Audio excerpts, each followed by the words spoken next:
విద్యారంగంలో వైఎస్ జగన్ తీసుకువచ్చిన విప్లవాత్మక మార్పులను చంద్రబాబు ప్రభుత్వం ధ్వంసం చేస్తోందని మండిపడ్డారు వైఎస్ఆర్సీపీ ఎమ్మెల్సీ కల్పలత రెడ్డి. టీచర్లు సైతం విద్యారంగాన్ని బతికించాలంటూ ధర్నాలు చేస్తున్నారని వెల్లడించారు. చంద్రబాబు పాలనలో విద్యారంగం సర్వనాశనం అవుతోందన్నారు. గందరగోళంగా మారిన విద్యా వ్యవస్థపై చంద్రబాబు క్లారిటీ ఇవ్వాలని డిమాండ్ చేశారు కల్పలత రెడ్డి.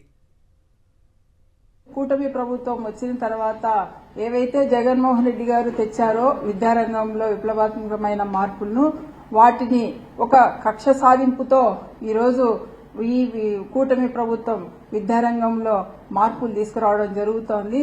ఈరోజు ప్రతి ఒక్కరు కూడా ఈరోజు ఉపాధ్యాయులు గాని అలాగే విద్యార్థుల తల్లిదండ్రులు కూడా ఆందోళనకు గురయ్యే పరిస్థితి ఏర్పడింది. ఎందుకంటే నిన్న మొన్న మనందరం కూడా గమనించాము. ఉపాధ్యాయులు రోడ్డు ఎక్కి మరియు విద్యాభవన్లు ముట్టడించడం, ధర్నాలు చేయడం జరుగుతోంది. ఇక్కడ ఉపాధ్యాయులు వారికి రావాల్సిన డిఏలు అడగట్లేదు, వారికి రావాల్సిన పిఆర్సీ కమిటీలు అడగట్లేదు, వారికి రావాల్సిన ఐఆర్ అడగట్లేదు. కేవలం విద్యారంగాన్ని బతికించండి అని మాత్రమే వాళ్ళు కోరుతున్నారు.